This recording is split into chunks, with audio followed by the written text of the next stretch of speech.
Olá, bom dia, boa tarde, boa noite. Como é que vocês estão? Tudo bem? Estão se cuidando? Então, na aula de hoje, dando continuidade ao curso de Histologia Humana, né, nós vamos falar sobre os tecidos musculares. Relembrando, já falamos sobre o tecido epitelial e o tecido conjuntivo e fizemos uma aula especial sobre o sangue. Na aula de hoje, nós vamos tratar sobre os tecidos musculares, tá? É um tema bastante interessante, né?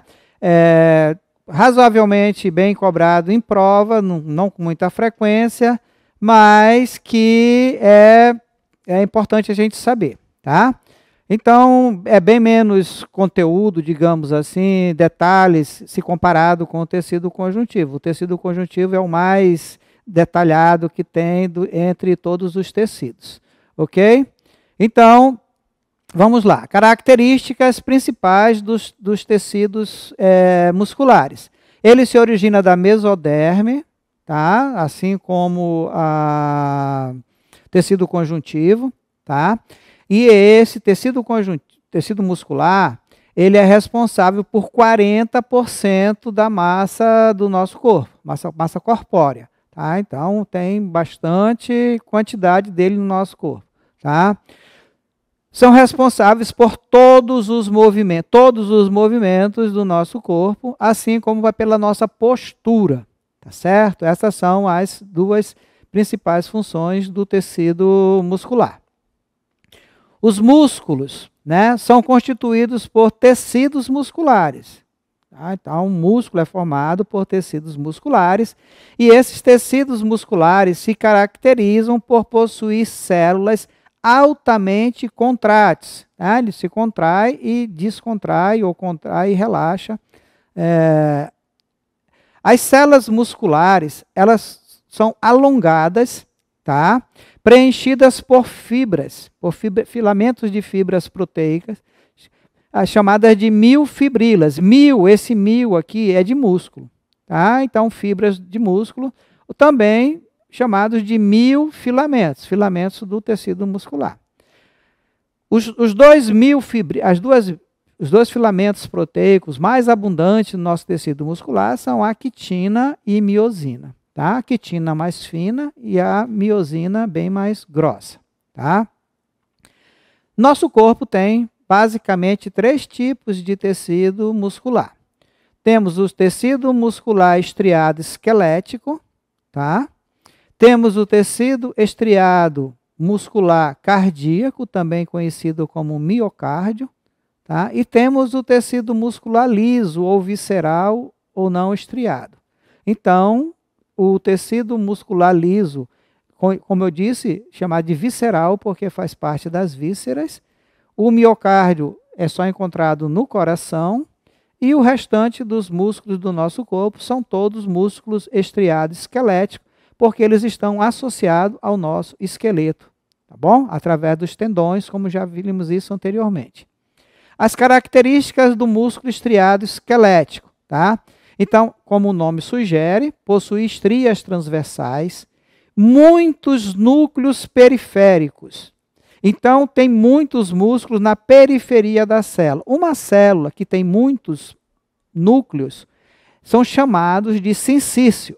Tá? Sincício é um termo que nós usamos para designar uma célula que tem muitos núcleos. E lembre-se, no tecido estriado esquelético, nas células do tecido estriado esquelético, esses núcleos estão na periferia. Tá? E miofibrilas compostas com discos claros e discos escuros, ok? A unidade funcional do tecido muscular esquelético recebe o nome de sarcômero ou miômero. Sarcômero, um termo mais antigo, miômero, um termo mais atual. É a unidade funcional da miofibrila, tá? Menor unidade contrátil da célula muscular. E o limite de um miômetro ou de um sarcômetro são 2 linhas ex, conforme a gente vai ver na figura a seguir. Tá? Então, aqui nós temos a linha Z, uma linha Z, tá vendo? Aqui outra linha Z.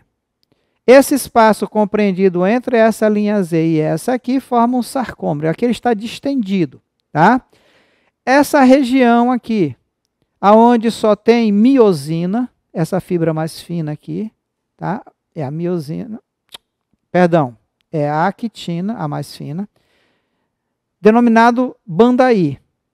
Essa região aqui, essa zona aqui, que só tem miosina, feixe de miosina mais grosso, né? Aqui, como eu disse, é a zona H.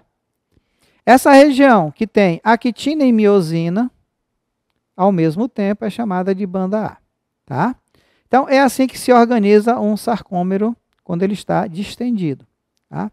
Então, essas fibras que estão ligadas aqui à linha Z é a actina mais fina, e essa aqui é a miosina mais grossa. Tá?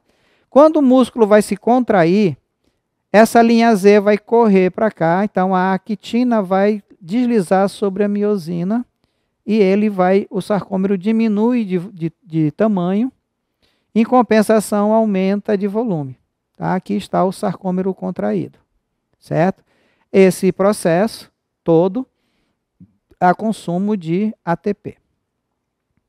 Aqui então a actina e aqui a cabeça de miosina se liga aqui e puxa a fibra para poder se contrair, e depois ela empurra de volta a actina para descontrair. Esse processo todo depende de ATP. Então, quando nós estamos em repouso ou em atividade, nossas mitocôndrias estão realizando lá a respiração celular, cuja finalidade é transformar o ADP em ATP, acrescentando um fosfato inorgânico. Certo? Quando acrescenta esse fosfato inorgânico ao ADP, esse fosfato fica energizado. Tá? Lá nas nossas fibras musculares, tem uma substância, uma proteína chamada fosfato creatina. Tá? Aqui é a fosfato creatina. Como o ATP é muito instável e liberaria esse fosfato de qualquer maneira, quando nós produzimos o ATP e não queimamos, esse último fosfato do ATP energizado vai ser aceptado pela fosfocreatina. Tá? Vai pegar esse aqui. Então, a gente vai transferir a energia do ATP para a fosfocreatina. Da creatina vai se transformar na fosfocreatina. Quando a gente precisar de energia para a contração muscular, a gente vai tirar o fosfato energizado da fosfocreatina para, independente da mitocôndria, transformar o ADP em ATP para que ele possa liberar energia para a contração muscular. Quando falta ATP, lá produzido na mitocôndria, vai faltar ATP para produzir fosfocreatina, vai faltar ATP para contração muscular, às vezes por falta de oxigênio, como a gente viu lá na respiração celular, vai dar cãibra, certo? O músculo vai se distender, mas não consegue se contrair, e vai produzir ácido lático, que vai dar aquelas dores que a gente sente depois de um exercício físico intenso. O tecido muscular cardíaco, como eu disse para vocês, ele é específico do coração, tá? Estriado cardíaco com miocárdio, conhecido como miocárdio, tá? Apesar das fibras que formam o coração, né, serem chamadas de fibras musculares, essas unidades elas são compostas por células dotadas de um único núcleo, tá? Diferente do músculo estriado esquelético, que tem vários núcleos na periferia, e do músculo cardíaco só tem um núcleo central, tá? Formando as fibras esqueléticas. O músculo estriado cardíaco ele tem uma particularidade, porque as células do músculo estriado cardíaco ela tem ramificações que se conectam a outras células, tá certo? Essa conexão ela é chamada de discos intercalares, tá? A contração da musculatura do músculo estriado cardíaco ela é involuntária e rítmica e compassada. A do músculo estriado esquelético ela é voluntária, ela só acontece se a gente mandar, tá? Então aqui o nosso coração, tá? Composto por 4 cavidades, 2 átrios e 2 ventrículos, tá? No átrio direito tem um nó chamado nó atrial, e ele emite, né, estímulos nervosos para o átrio direito, onde tem o nó atrioventricular. e ele então faz com que isso entre em sístole e diástole. A sístole é a contração do coração e a diástole a descontração do coração, certo? Esses movimentos podem ser facilmente percebidos quando se coloca eletrodos no nosso tórax para fazer o famoso eletrocardiograma, ok? O músculo estriado, o músculo não estriado é o músculo liso, tá? O último tipo de tecido muscular que a gente vai estudar, chamado de não estriado, músculo liso ou visceral. Eles estão presentes nas vísceras. O que são vísceras? Por exemplo, o estômago, o intestino, o útero, os ductos das diversas glândulas que a gente estudou lá no tecido epitelial, na parede dos vasos sanguíneos, tanto de veia quanto artéria. Tudo isso são constituído por tecido muscular não estriado, músculo liso. Tá? Ele é formado por células uninucleadas com a extremidade afilada, a gente chama de fusiforme. Tá? Vocês conhecem a forma. E a contração é lenta e involuntária, que a gente chama de movimentos peristálticos. Ok? Na próxima aula, a gente vai falar sobre o tecido nervoso. É o último tecido desse capítulo de histologia. Tá?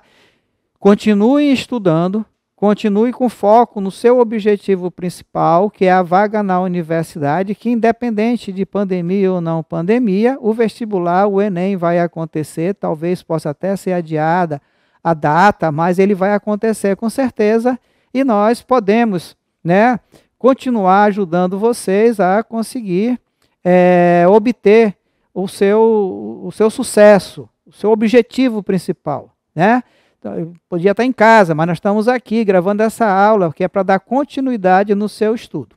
Muito obrigado e até o nosso próximo encontro com tecido nervoso. Falou, galera! Fica bem, fica em casa.